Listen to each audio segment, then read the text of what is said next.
week. So let's move on to, we're going to discuss Dynamite and Collision. So Collision is from Saturday, October 14th. Yeah. And I kind of got the feeling when I was watching it at the time that the overall feeling that I'm liking this show. I thought it was kind of good. I thought there was a lot in it that was entertaining me. I wasn't really like Collision or Dynamite. Which Collision? So I liked Collision more than Dynamite. Yeah. But we'll go through each one. Let's see what happened. So let's start with Collision, October 14th, 2023. Can't believe it's already 2023. But it started with 2023 is almost over. Man. Yeah, Jesus. Over. Yeah. So, it's almost 2024. Screwed up. You're going to be saying, I can't believe it's 2024. I cannot believe it's 2024. I can't believe it's 2023, man. This is nuts. When it was 1999, you ever thought we would get here? I didn't think. But that's true. I couldn't even fathom it. So that started with Edge coming out. So good start, okay? Yeah.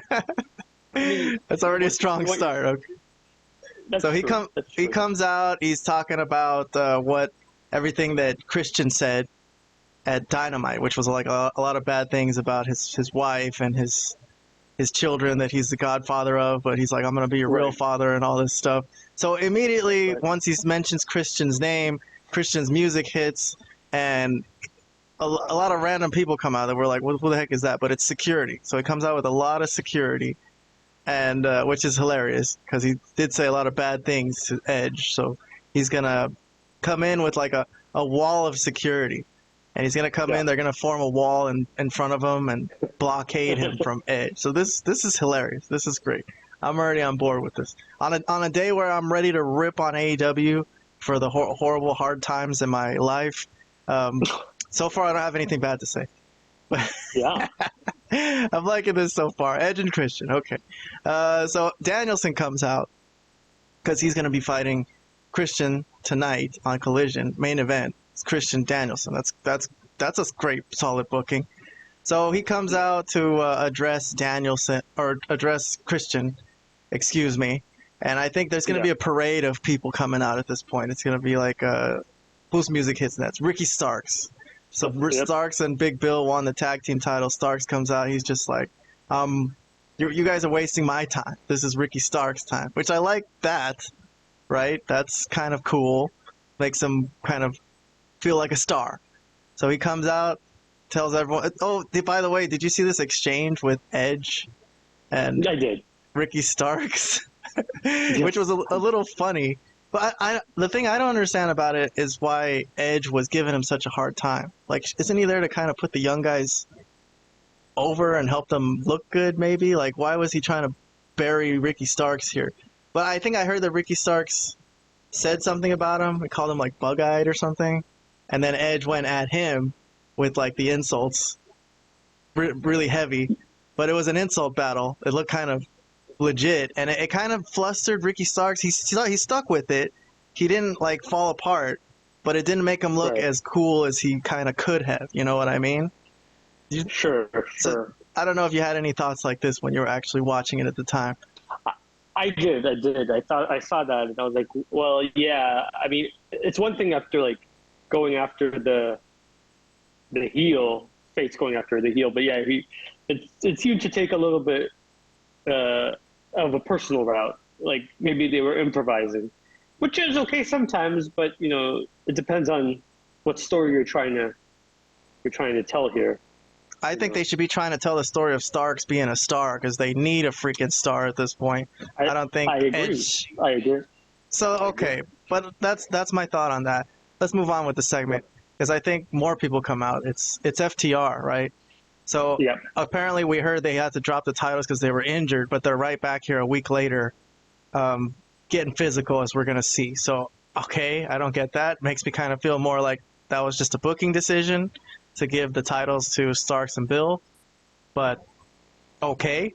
And then how does this segment ends? I think all the good guys take out the security and the bad guys kind of bail out. Powder out, right? Yeah, so that it was a good start to the show that set up the main event and a bunch of other things. The tag title picture, Edge and Christian. Okay, so far I'm digging it. I don't really have much bad to say. I don't know if you got anything to say. No, this was fine. This was all Okay. fine. All right. Well, moving along. Let's see what they got next. Here's Christian and everybody taking off. Okay, so MJF is now a spokesperson against Jewish hate, like Jewish people getting bullied and hate crimes and stuff like this. But okay, the thing I thought about this is all great and everything. Obviously, it's a good message, but it's MJF, right? Come on. Yeah. Come on. Come on. I'm wondering if this is because some of the criticism they took from that skit, or the interview, with Juice Robinson when he was going to hit him with quarters. Quarters. Like the same way he was bullied when he was a kid. Yeah, yeah. I don't know if this is a response to that. This seems like something that was planned already. But I don't know what I think. Well, obviously, somebody could just say it's a response to obviously what's the stuff going on in the Middle East and all that. We're not going to talk about that, but I'm just going to say that it could be a response just simply of that, which is fine. But you're right. Every time you see MJF's face, you kind of just like it makes you chuckle. He's there with some athletes and the Patriots owner Robert Kraft, and it's just like, what is this scumbag doing there? Well, that's okay. Is that my scumbag or is that not my scumbag? Let me ask you like a general wrestling thing, because he was a heel, the worst, about as bad a heel as you could be, for a long stretch, years, and then they switched him face, and now he's completely a face. Like even Tony Schiavone is like completely on his side, which correct. They did this kind of quick, like for a guy like MJF to turn from heel to face. I think people kind of forgave him, it seemed to me, a little quickly, and got on his side. And I know there was a whole thing about Adam Cole being popular, and he just kind of latched onto that popularity, as his friend on the show. But I don't think it's really that. I mean, partly was that. I think it's just that people really dig MJF and they'd rather cheer him than boo him. And this was just give them a reason to. But do I agree with it booking-wise? No, not really. I've said this is the last couple things. Even though the Adam Cole thing was hailed, or at least thought of in good terms, I didn't really particularly like it. I know they had that that match, and obviously people were interested in that match they had at the Wembley pay-per-view, but still, it's really been poor storytelling and booking, and it's pretty much the worst thing MJF's been involved with probably since the beginning of AEW. All right, well, listen, we'll get to that more later on. We're gonna discuss this. The thing I want to discuss from this segment is more like, was it too soon since he turned face that everything that he did as a heel is still kind of fresh in people's minds for him to be doing something like this? Because I just said people want to cheer this guy. They do, because they know that he's the best. He is the best. He's by far the best. It's not even close. Like on that roster, in that. But the problem is there's a lot of things holding him back, and it's mostly everybody else that works there. That's why he needs to go on and go to WWE. But as far as no, it's not, because like I said, people that everybody just wants to cheer for this guy for different reasons. But okay, if you want to cheer for him because you think he's a good worker, but I'm just saying, how does it make sense, just marketing wise and logistically, that he was such a horrible bad guy to a lot of people and said so many bad things to people that you could use him like this to be like an ultra face in real life and send him to be hold on. Face Who else would you use? He's the one known really Jewish wrestler. Well, I don't know that. I'm just saying, like, it doesn't look like it makes sense to me. I don't know. I'm not saying don't do it at all, but I think it's fine in this. What if he was a heel right now? What if he was a heel at this minute? Yeah, sure. You're definitely you're breaking kayfabe there, and it's okay. So if you turn face in the wrestling business, people just kind of, I guess it's true, people just forget about all the things you did as a bad guy. Like once you have that moment where you turn face and and you help the good guy beat up the bad guy. Now you're on his side, so they're gonna just forgive you for everything. So Yeah, okay, I mean, but that always didn't sit right with me. No matter what era of wrestling I was watching. Well, sure, but what about like when Hogan turned face again after he was heel? It was NWO. Yeah, that was horrible. Yeah. That sucked. I never bought him again as a face. I always thought it was really stupid. I never. So you're saying you could never go back to being a face once you turned heel? You could, but like sometimes it's too much. That's been an issue in the past, that you go back and forth too much. But not in Hogan's case, I don't think. I don't think you could say that he's like gone back and forth. He's usually been a face the majority of his career, except for the run with the NWO, you know. So, yeah, I don't know. No, Hogan went back and forth too much. He was a face, then a heel, then a face again in '99. Then when he went to WWF, they used him as a heel for NWO. Sure. Then he turned face again, and I guess that's where it ended. In TNA, then he was a heel, but then and then he turned face. And then he turned face. He started face. No, he started face. You see, you're making my argument for me. So okay, but that's not the point here. But it just never sit right with me when like a guy like Randy Orton will punt Stephanie McMahon and kiss her in front of Triple H, and then 2 years later, now he's a good guy and they're having a tag team match in the show, you know, and all the kids are clapping for him. You know what I mean? People should remember better when people do bad things and just be like, you know what? No, I'm not gonna cheer this guy and let him be a face because he was an asshole. Like, what do I look like, a dumbass here? Like, oh, okay, you're turning him face, so now I'm gonna cheer for him. No, man. Correct. That's correct, guy. Okay. You are correct. So that's one thing I'm gonna rip on about this. I mean, look, it's a hard thing to rip on because this is like we said, a great thing to do, right? I mean, especially with everything happening in the world, and Jewish people have always had problems with discrimination. Well, I think this is fine. I was going to say the reason this is fine is because he's a prominent Jewish wrestler. He's probably, I'm not thinking he's only Jewish. There's probably others. I just don't know everybody that's Jewish. But he talks a lot about being Jewish in his promos and in his work and what type of anti-Semitism that he's received, whatever. So this is fine if they're going to put him in one of these things. Even if he was a heel, I think it would be okay because given the circumstances. But definitely when he's a face, it's fine. You know.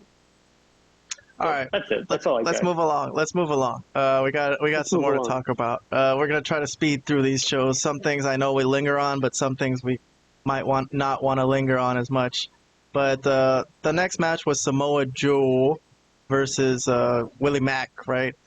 Willie Mack. So this is an okay match. I think it's good to have Joe on the card because he's an important figure. He's in the world title picture. He's also ROH TV champion, which is a prominent thing, I guess, for them.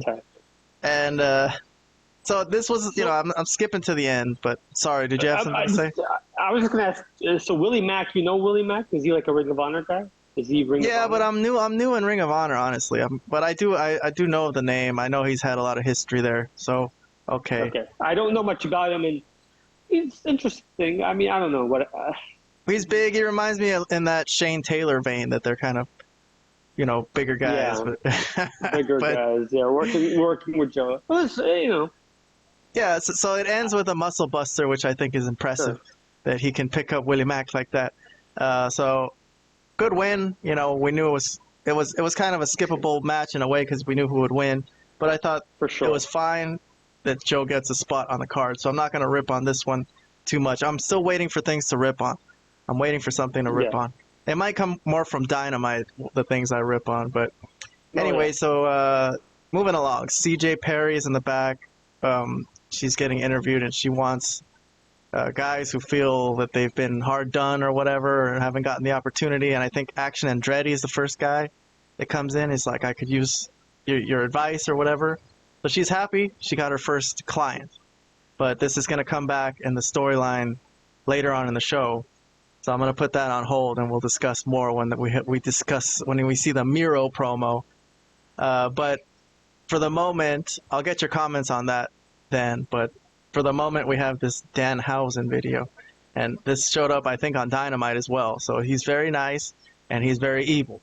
So he might make a comeback. Very, very nice. Yeah, great. Yeah, we haven't seen him in a while. I think Robert asked our good friend Robert a couple weeks ago asked where has Danhousen been. So we got an answer. I have to be honest. Yeah, not really. I'm not a big fan of the comedy. I think it's a little funny, but I don't really care if he's not there or if he is there. Whatever. No, I don't one way or another. Very nice, very evil. So the next match, I think, is Juice Robinson with all his boys. The whole Bullet Club Gold come out. Jay White's still in possession of the World Heavyweight title belt, the big blueberry belt, as Jim Cornette calls it. Or the Bang Bang belt, as the Bullet Club call it. I like that, too. Still Triple B. But he's facing Christopher Daniels. Okay, so I'm as big a Daniels fan as anybody. But he hasn't been on the show. He's not been very prominent, but I guess he's just... So let me ask you, I mean, you said you were like the show. I mean, I'm not saying it was... But the opening segment was good, but these are very skippable matches. Willie Mack versus Joe, Juice Robinson versus Christopher Daniels. I mean, everybody knows that... Well, not everybody knows, but a lot of people know that Daniels is just like, he's more of an agent, a creative guy.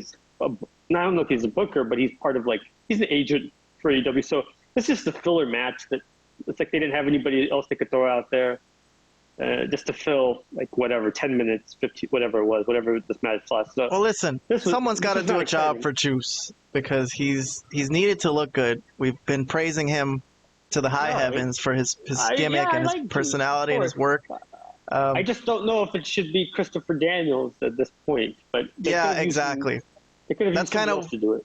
That's kind of what I was getting at earlier. That I'm as big as fan of Daniels as anybody. I've seen a lot of Daniels in TNA. That was great. He's just not in his prime, and they're not using him. So the mythical people that we say are the casual viewers, which there probably aren't any. But if you were a guy who just happened to be watching for the past, couple months or something, you would have no clue who Christopher Daniels is. It wouldn't mean anything. So, no. But the one thing I will say positive about just the Bullet Club being in any match, I know, is the way they're there to kind of bully people on the outside once the opponent gets thrown into the outside of the ring. They're there to kind of taunt and do their thing. So they're entertaining. It's nice to have the Guns and Juice out there together. Well, you know what though? I don't see what this is doing for the Guns. I mean, to be honest, being part of this team, they're like second bananas to this. So I don't understand. They were part of I guess, and weren't they tag team champions for a bit? And now they're just I like them together though. This is a cool group. They're fun together. They're friends. Yeah, but this is doing nothing for the Guns. Nothing. They're in the Bullet Club Gold. They're in a hot group. This group is hot. This is not a hot group. They are a hot group right now. They're in the world title scene. They're in the. Oh man. Juice Robinson's gonna disagree. They're not in a hot group, that's ridiculous. And they're in one of the more prominent groups of the moment. Okay, they're in a prominent AEW group. I'll give you that. That's a fair statement. Not a hot group. I don't consider them a hot group. I think, it is what it is, but I don't really see what this is doing for the Guns. I see what it's doing for Juice, and I see what it's doing for Jay White. I'm having a hard time understanding what the Guns gained by being a part of this. Creatively, booking-wise, nothing. They were part of its tag team champ, at least, or tag team division before. Now they're just helping those guys win matches, basically. And when they're in matches, they always lose. So, I don't know. Well, they already had their run with the title. I don't know if they're going to get another title run, but at least they're... I didn't say they have to get... whatever. Okay, at least they're being featured. At least they're being featured. At least they're on the screen, man. If they weren't in the Bullet Club, what the hell else would they be doing? I don't know. I mean, you would... okay, fine. Let's move on. Let's just say that I disagree that this has helped them one iota, but okay. I think it's better than not being on TV, which is kind of what seems to happen with guys who aren't in the loop. So... Okay, that's fair. If they were going to completely take them off TV and this was the only option, then... I mean, shame on them, but okay. Then yes, I agree. This is better than nothing. All right, well, let's just skip to the ending of this match. Juice wins. Oh, my God, we're still on this match? Oh, my God.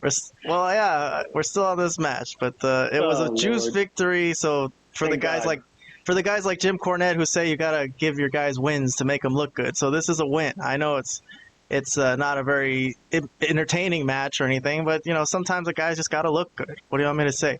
So yeah, I agree with that part too. Okay, so that's why I can't dock too many points still yet, even though there's been a couple matches where they weren't really exciting. I think Joe and Juice are prominent enough that they needed a spot on this show.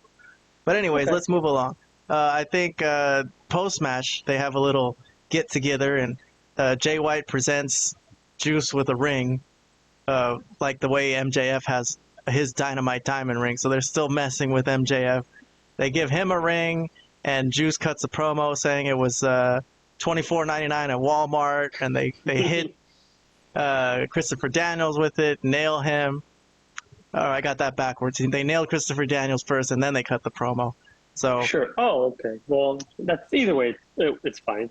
He, he knocks out losers like MJF even without a ring. So that's why he's like, with the ring, he's gonna take over. And so is this where he announces that he's gonna be in that Dynamite Diamond Ring Battle Royal or something on Wednesday? I want to say yes. Yes. So, which is kind of they're again staking their claim to ruining MJF's life, taking his title at the Full Gear pay-per-view and taking his ring. By the way, I was thinking that if he does take that ring next Wednesday, that could be a telling sign about whether MJF is gonna re-sign with AEW, because if it's coming off, it's got to come off right now. You know what I mean? So, to me, this is going to be very interesting in a way. I think there's a chance Juice could win just because of that. But although I've heard some rumors that MJF is going to stay in AEW. So that would be a horrific mistake on his part, in my opinion. But that's I mean, if it, it's his choice. He's a big boy. He knows what he's doing. But I'm just saying, if I was him, it's not even a question. It's a no-brainer to me. But okay. All right, so we're gonna move along. Jay White, I think MJF was not here on this day, so he's not gonna show up to. They mentioned that throughout that show, if I remember correctly, that he's not there that day. Yeah. Okay, so I was a fan of this segment for Juice. I guess I liked hearing him talk. I liked seeing him. Me too. Beat up Daniels after the match, little post-match beatdown. I think was good heat. So.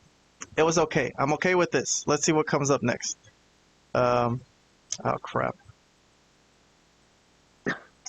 My computer is... Technical difficulties. Crap. All right, there we go. I got it to work. So Dustin Rhodes is being introduced for that Dynamite Diamond Ring Battle Royal on Wednesday, so they're trying to promote that and have like a little bit of a backstory, although Dustin Rhodes hasn't been used for anything, and so this is kind of a wasted segment to me. Yeah, I'm gonna rip on this segment. The fuck is this shit? Wasting our goddamn time. No one cares about Dustin Rhodes. Okay, moving along. This is where is where Nick Wayne here's the news that he's going to have a sit-down interview with his mother and Jim Ross on Wednesday. Yeah. And he gets all kind of mad. He's like, why do I have to do this? But in the end, he's like, all right, fine. You want to sit down and interview? Let's do it. So this is something they teased for Dynamite, so that's going to be an interesting attraction when we get there. Let's put that on hold. We'll talk about that later on. Kyle Fletcher against, one of the guys from... This is fucking brutal, Ken. I don't know what you're talking about. This is awful. These guys are called Iron Savages, right? One of the guys from Iron Savages.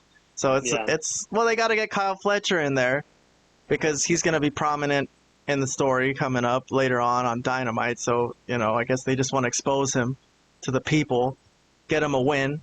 It's a big power bomb here with this big guy, which is kind of impressive, I guess.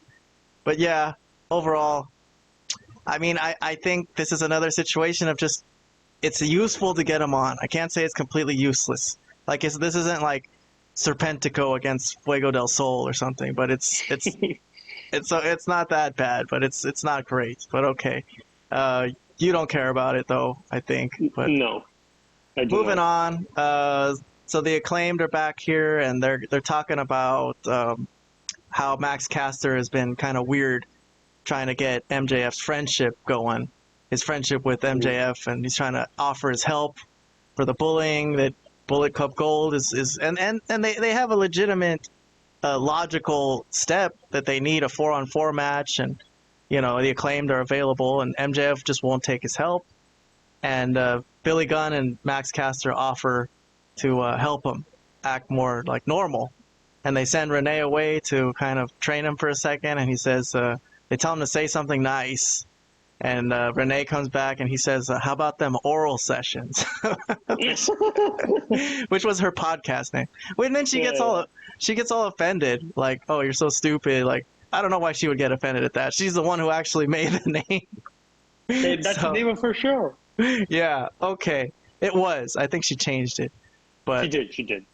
Anyway, so these guys from Jericho Appreciation Society, they come out and they kind of castigate and dress down the Acclaim, telling them that their gimmick is stupid, nobody likes the scissoring, grow up, And these idiots are saying that somebody's gimmick is stupid. My God. But they're right. But then it's like, have they looked in the mirror? Type of thing. Look at these clowns. I'm surrounded by clowns. Yeah, so this segment ended with Daniel Garcia wanting to do his dance, but they got a thing going where his boys don't really want him doing that dance anymore. And it's really annoying because everyone really wants to see the dance, but they're teasing it. So anyways, the Acclaimed will come back in the next show. Come back. Talk to you guys later. So the next match, Skye Blue.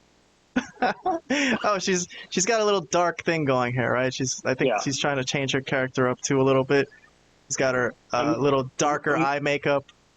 What do you think of that? Maybe I think they're going for possible heel turn with her. It looks like. Well, they did do an explanation a little bit that she got missed in the face by Julia Hart, and that kind of does something to people, I guess. It does something to her mentally. It messed with her head. I thought it was strange because the same night that Toni Storm was going crazy and she was fighting Skye Blue, and then Skye Blue was kind of going crazy in the same match, and I was like, man, she should kind of let Toni Storm have the spotlight here. But it turns out she was doing her own fucking heel turn too at the same time. So sometimes AEW are not organized like this, but okay.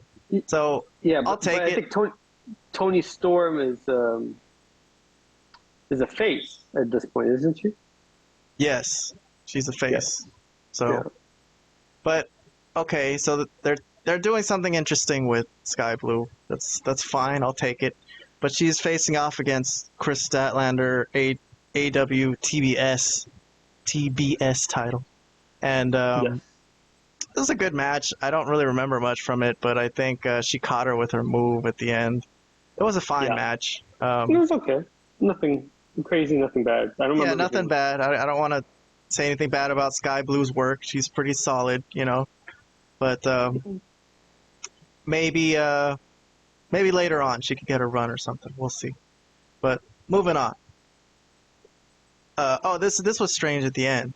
I guess there was a little afterbirth where Skye Blue didn't want to shake her hand, and Willow comes in, and he's like, "Don't mess with her. She's all right. I'll take care of it." But Willow is kind of maybe going to join, maybe, and be with Skye Blue. Okay, I don't know. This is all weird to me.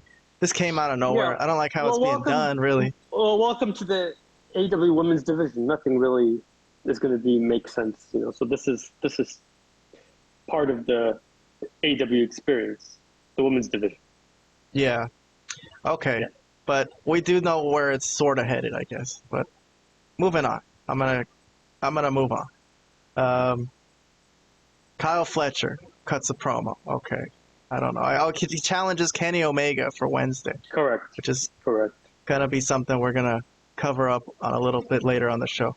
Roosh just kind of finally got his boys together. Preston Vance, Dralistico, and I guess they'll make a comeback. He's took care of them, and Jose the assistant too. So, where's border control when you need them? Man, I tell you, we need to keep these guys in Mexico. God. Hey, I'm just saying. Okay. Do we really need them to come back I think they'll find where they are. Maybe they could fight for AAA. I don't mind Roosh as a character, bro. I just don't. If they don't have good creative for him, then it's gonna be useless anyways. But I think he's fine.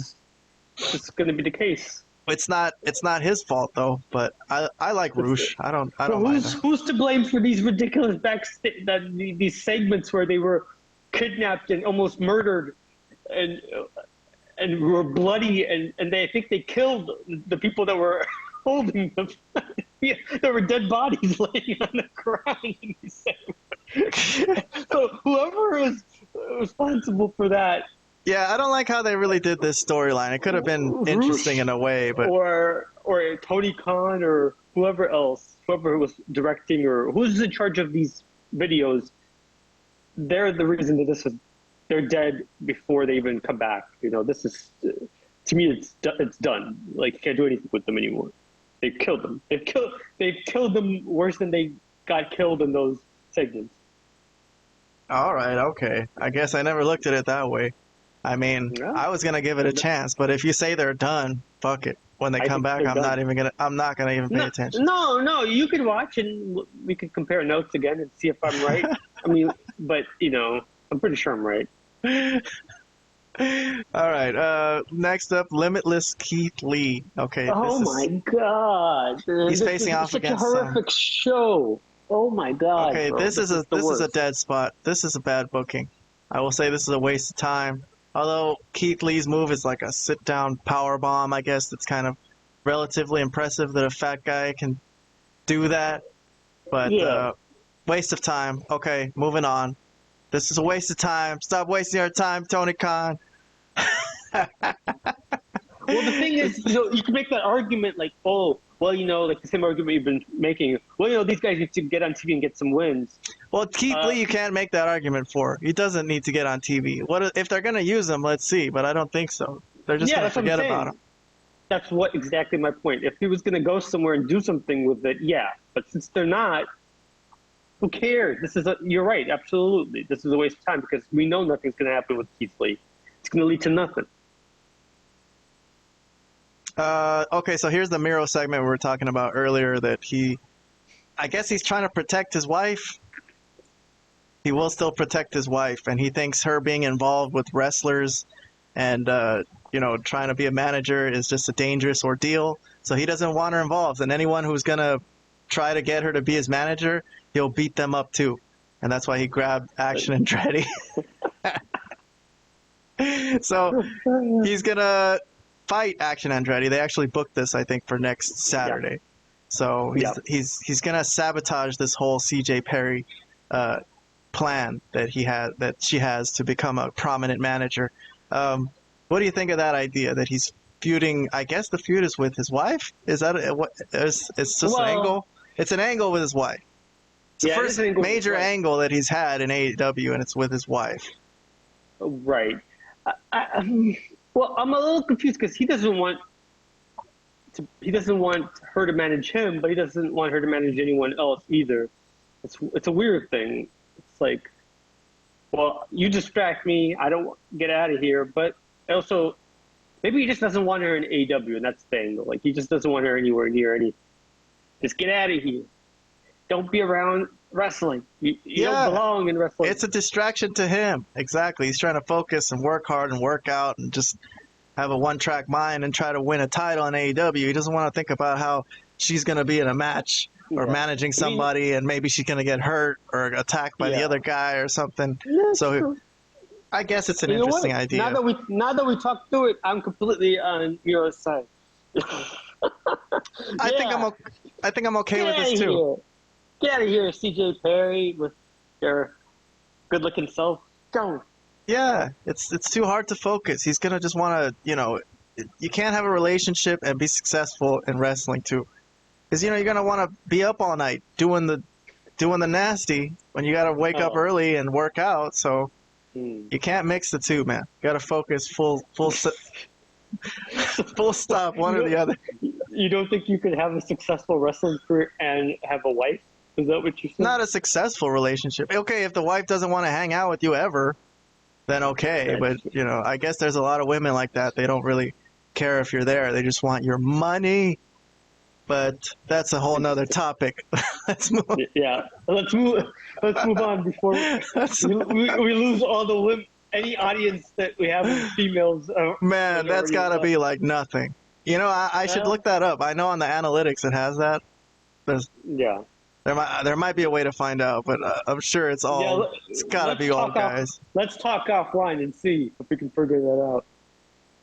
So the next thing they promote is this match they're going to have on Rampage for Rocky Romero and Mistico. I want to say something. They have like a whole video package describing unbelievable. This incredible rivalry they've had, and that Rocky Romero is apparently this incredible heel in Mexico or something. What do you think of them trying to transfer this over to AEW, Vlad? I don't think anything good. I think it's ridiculous. There's some main segments, some main angles they don't even have these type of video packages for, but they have this for two guys that are having a feud in Mexico. It's beyond bizarre. But I know the other thing I wanted to say, I was at the gym and I saw it because they were showing Rampage from like the East Coast feed, and I was just kind of watching it. These guys had a long match. Every time I looked, they were wrestling for the first 20 minutes of the show, and that was at least. I was like, what is happening in this match, man? Well, it was like an epic match. Like, apparently this is like an incredible feud that they... I don't know, I guess AAA probably has some kind of deal with AEW to try to... Oh, yeah, for sure. I mean, there's definitely something like that. Is this AAA? It says CML. I don't really know what's going on. Oh, CML? Oh, I don't know then. Whatever. CML, whatever. What is CML? I don't know what that is. I guess it's another... I don't know. I guess it's another Mexican wrestling organization that I'm not familiar with. You know, So you think this was awful? Yeah, I do because nobody cares about this. That's the thing, and they've never even mentioned these guys before.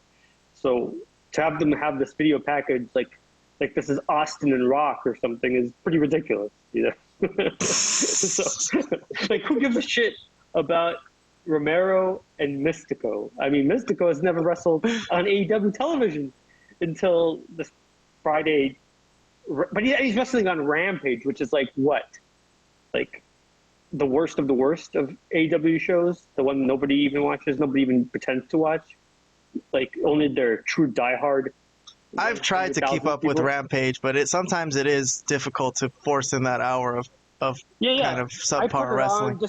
And forward through it, like try to get and done within like 5 minutes, 10 minutes tops, just to see what happens. That's the only way I watch Rampage. There's no way I'm watching a full 1 hour of Rampage. It's insane. I'm not a freaking sociopath, Kayvon. Well, look, if this match was like any good, or if they had like a decent feud, I think it does it a disservice to transfer it over here to AEW, where no one is watching it and no one really cares. So nobody cares about that. That kind of sucks for them. If there was a decent feud and they concluded it here on Rampage where nobody really saw it, or whoever saw it didn't really care, didn't really know the whole story. So yeah, exactly. All right, I'm with you there. I'm gonna rip on that whole thing where they gave a whole video package to Rocky Romero and Mistico. Give that a thumbs down. The main event was the American Dragon, Bryan Danielson against Christian, or as he's known now, Christian Cage. I like calling him Christian. I don't know why. I think it's cooler. It just rolls off the tongue. One name. He's the only Christian to me. So this was a good match. I don't know if I bookmarked any highlights. I mean, that's pretty athletic right there from Christian in his old age. These guys had a bunch of crazy spots like this. Yeah, it was a really good match. Good work. Really good match. I think this was kind of a good spot where they were threatening to suplex Christian onto the outside, and he's holding on for dear life. I like that. That was a good move right there by Christian too. Still at the top of his game. With Bryan Danielson. See, so here's another thing. See, I gotta tell you, I'm gonna give this show a better grade because this is a good main event. And I know there was a lot of bad stuff in the middle, but dude, the only things that have been good at all are the opening and the main event, the opening segment and the main events. Everything else has been filler. Yeah, you know what? No, the way you put it, it's probably true.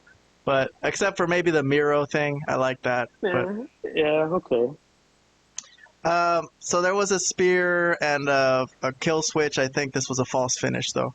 So this wasn't. So.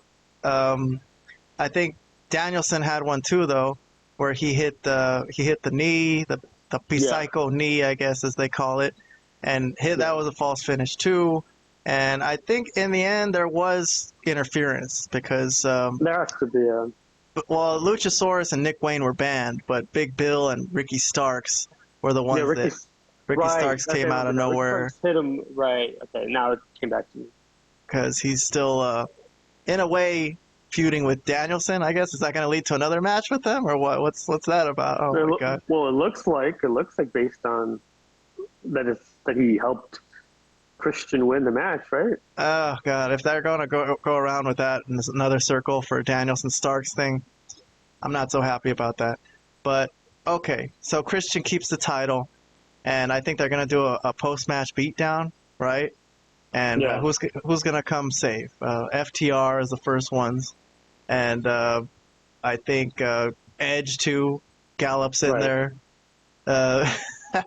so they're going to take everybody out. I think Big Bill's got to help Starks leave. Is this the one where like Nick Wayne gets like beat up by everybody?